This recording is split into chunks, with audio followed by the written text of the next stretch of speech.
Hi viewers, welcome to our channel. ప్రస్తుతం మనతో పాటు దాము బాలాజీ గారు సీనియర్ జర్నలిస్ట్ ఉన్నారు. వారితో ఒకసారి మాట్లాడదాం. సార్ నమస్కారం సార్. నమస్తే.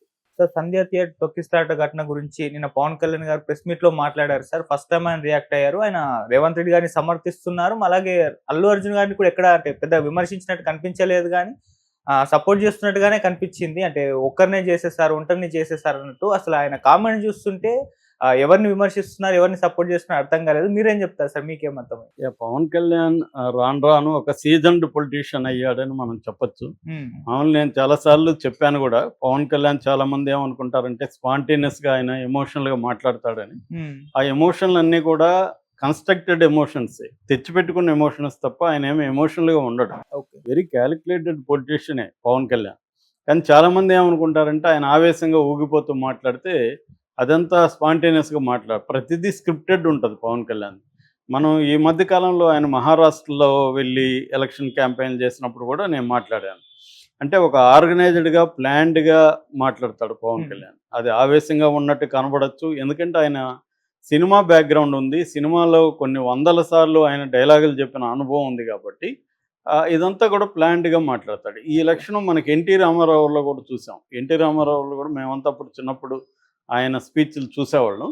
అవన్నీ కూడా చాలా ఆవేశంగా ఉన్నట్టు కనబడతాయి, కానీ దాని వెనక స్క్రిప్ట్ ఉంటుంది అనమాట. ఇది కూడా అదే పవన్ కళ్యాణ్. నిన్న చూస్తే ఆయన చాలా జాగ్రత్తగా ఆర్గనైజ్డ్గా మాట్లాడాడు. ఒక సీజన్డ్ పొలిటీషియన్ ఎలా మాట్లాడాలో అలా మాట్లాడాడు.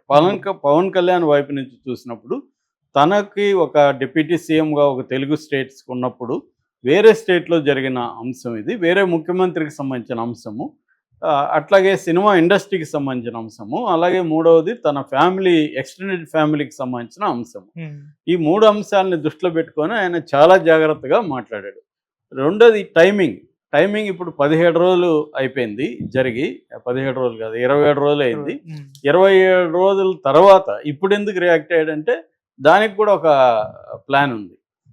ముందుగా ఆయన ఏం చెప్పాడో చెప్పుకొని దాని తర్వాత నేను అనలైజ్ చేస్తాను. ఆయన ఏం చెప్పాడంటే ప్రధానంగా ఆ రోజు జరిగిన సంఘటన జరిగిన తర్వాత అల్లు అర్జున్ కానీ లేకపోతే వాళ్ళ టీం కానీ వెళ్ళి ఉండి పరామర్శించి ఉండాలి. అది కానీ జరుగుంటే ఈ స్థాయికి వచ్చేది కాదు. అందువల్ల గోటితో పోయేదానికి గొడ్డలి వరకు తెచ్చుకున్నారు అనేది ఫస్ట్ ఆయన మాట్లాడడం. దాని తర్వాత అల్లు అర్జున్ ఒక్కడనే బాధ్యత అని చెప్పడం కరెక్ట్ కాదు, ఎందుకంటే ఆయన ఒకవేళ పోలేని పరిస్థితి ఉంటే వాళ్ళ టీము డైరెక్టర్ కానీ వాళ్ళ టీం కానీ ఎవరన్నా వెళ్ళి పరామర్శించ ఉండాల్సింది. దీనివల్ల ఏమైందంటే మానవత్వం లేదా అన్న ఫీలింగ్ జనాలకి వచ్చింది అనేది ఆయన చెప్పాడు. అట్లాగే అల్లు అర్జున్ పోవడానికి సంబంధించి ఆయనకి పర్మిషన్ లేదనే విషయం ఎవరైనా చెప్పుండాల్సింది. అంటే అల్లు అర్జున్కి తెలియకుండానే వెళ్ళాడు అనేది కూడా ఆయన చెప్పాడు. తెలియదు కాబట్టి వెళ్ళాడు.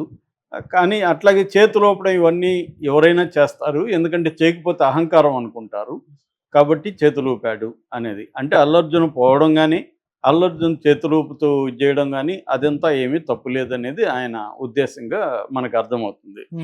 అట్లాగే ఇటువైపు రేవంత్ రెడ్డిని కూడా పొగిడాడు. రేవంత్ రెడ్డి చాలా కష్టపడి పైకి వచ్చిన వ్యక్తి. రేవంత్ రెడ్డి ప్లేస్లో, అల్లు అర్జున్ ప్లేస్లో రేవంత్ రెడ్డి ఉన్నా కూడా రేవంత్ రెడ్డి ఇలాగ బిహేవ్ చేసేవాడు. ఆయన చట్టం అందరికీ సమానమే అన్నట్టుగా ఆయన డీల్ చేశాడు అనేది, రేవంత్ రెడ్డిది కూడా ఏమీ తప్పు లేదు అనేది చెప్పాడు.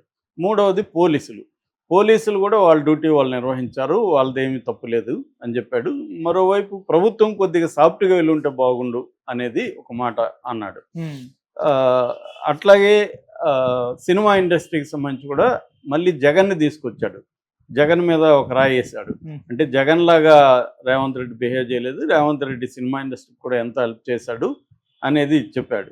అట్లాగే పవన్ కళ్యాణ్ ఈ ప్రత్యేక షోలు, బెనిఫిట్ షోలు అనేవి సినిమా ఇండస్ట్రీకి అవసరం, లేకపోతే అంత డబ్బులు కలెక్షన్లు రావు, కాబట్టి అది అవసరం అని కూడా ఒక మాట చెప్పాడు.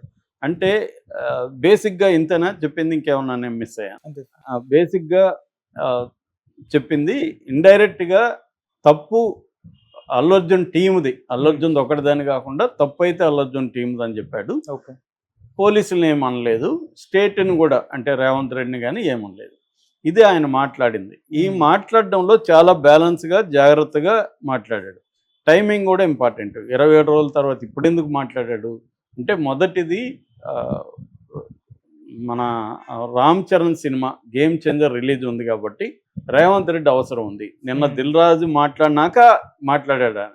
అంటే ఒక జాగ్రత్తగా ప్లాన్ చేసుకొని స్క్రిప్ట్ చేసుకొని ఏ ఏ విషయాల్ని ఎలా మాట్లాడాలని ప్లాన్ చేసుకొని జాగ్రత్తగా మాట్లాడినట్టుగా మనకు అర్థమవుతుంది. ఒక పక్క ఏమో అల్లు అర్జున్ ఫ్యామిలీకి యాంటీగా, అల్లు అర్జున్కి యాంటీగా ఉన్నట్టు కనబడకూడదు. రెండోది రేవంత్ రెడ్డిని పొగడాలి. రేవంత్ రెడ్డి అవసరం గేమ్ చేంజర్కి దానికి ఉంది. మూడవది సినిమా ఇండస్ట్రీ వాళ్ళని కానీ సినిమా పెద్దలను కానీ ఏం అనకూడదు. అట్లాగే నాలుగవది పోలీసులను కూడా ఏం అనకూడదు. అంటే మామూలు సామెత ఉంటుంది, కర్ర విరగకుండా పాము చావకుండా జాగ్రత్తగా మాట్లాడాడు. ఒక రాజకీయ సీజన్డ్ పొలిటీషియన్, మెచ్యూరిటీ ఉన్న పొలిటీషియన్, రాజకీయ నాయకుడు తన రాజకీయ ప్రయోజనాల్ని, తన సొంత ఫ్యామిలీ ప్రయోజనాల్ని దెబ్బతినకుండా ఆ ప్రయోజనాలకు అనుగుణంగా ఆయన ఆచితూచి మాట్లాడాడు. ఇది ఇప్పుడు ఏంటంటే చాలాసార్లు మనం ఏం మాట్లాడాం, ఏం మాట్లాడలేదు అనే దాన్ని బట్టి మనకి విశ్లేషించవచ్చు. ఫర్ ఎగ్జాంపుల్ ఈయన ఏమేమి మాట్లాడలేదు, అల్లు అర్జున్ తప్పు చేశాడు అనుకున్నాం, అతన్ని పబ్లిక్గా దోషిగా ఎందుకు నిలబెట్టాడు రేవంత్ రెడ్డి, ఎందుకు అసెంబ్లీలో మాట్లాడాడు, ఈ విషయాలు ఏవి అవి ఎత్తలేదు. ఎత్తకపోవడానికి కారణం ఏంటంటే ఆయన ఒక డిప్యూటీ సీఎం ఒక స్టేట్కి, ఆయన రేవంత్ రెడ్డిని తప్పుపట్టాడు అనుకో, వీళ్ళందరూ మళ్ళీ రేపు దాని మీద స్పందిస్తారు. అది అక్కడ ప్రభుత్వానికి ఇబ్బందిగా మారుతుంది. కాబట్టి ఆయన జాగ్రత్తగా మాట్లాడాడు. అందులో పవన్ కళ్యాణ్ని మనం తప్పుపట్టలేము, ఎందుకంటే ఆయన పొజిషన్ అటువంటిది.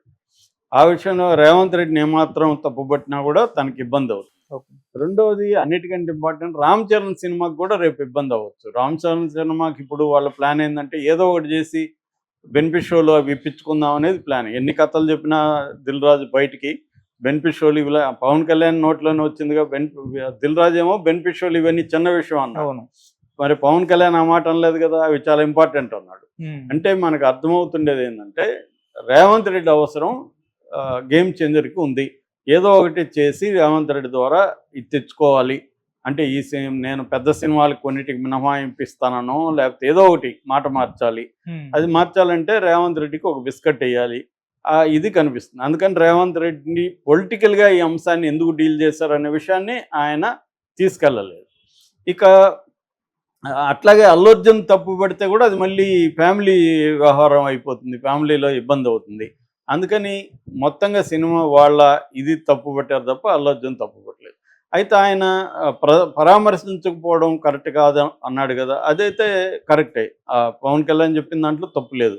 ఎందుకంటే తనకి తెలిసినాక అల్లు అర్జున్ ఏం చేయాలి, ఇమీడియట్గా వెళ్ళిపోయి ఉండాలి, వెళ్ళిపోయి స్పందించి ఉండాలి. లేదు తను వెళ్ళకపోతే సుకుమార్నో లేకపోతే తన టీమునో వాళ్ళ నాన్ననో ఇమీడియట్గా పంపించి దానికి కొంత ఇది ఉండాలి.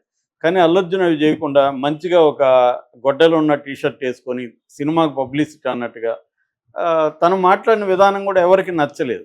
ఏదో తనకి కొంత అహంకారం ఉందా అన్నట్టుగా మాట్లాడుతున్నట్టుగానే అనిపించింది. అది లేకపోవచ్చు అల్లు అర్జున్కి, కానీ అతను వేసుకున్న టీషర్ట్ కానీ అతను లేటుగా స్పందించడం కానీ ఇవన్నీ కూడా అల్లు అర్జున్ పట్ల ఒక నెగిటివ్ ఫీలింగ్ అనేది క్రియేట్ అవ్వడానికి ఉపయోగపడింది.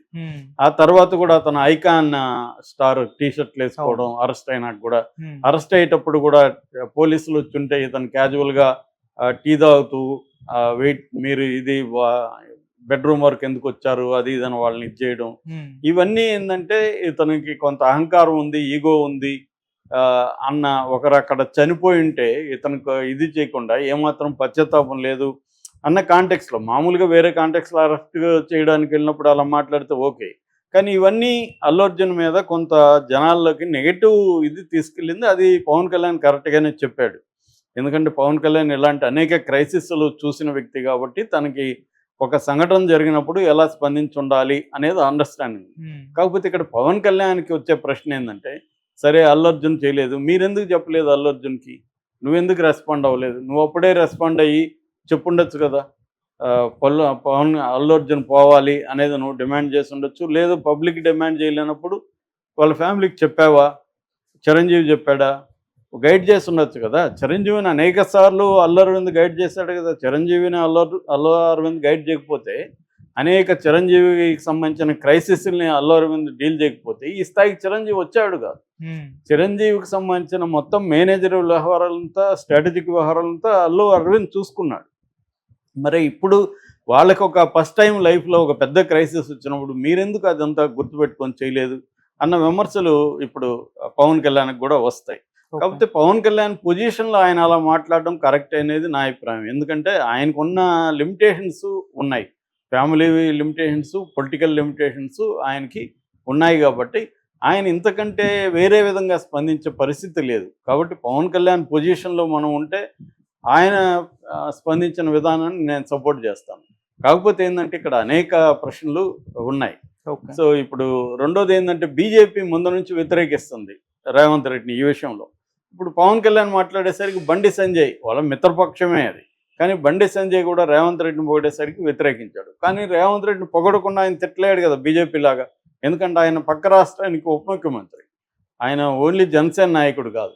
కాబట్టి ఆయన్ని తప్పుపట్టడం అయితే కరెక్ట్ కాదు. పవన్ కళ్యాణ్ పొజిషన్లో ఎవరున్నా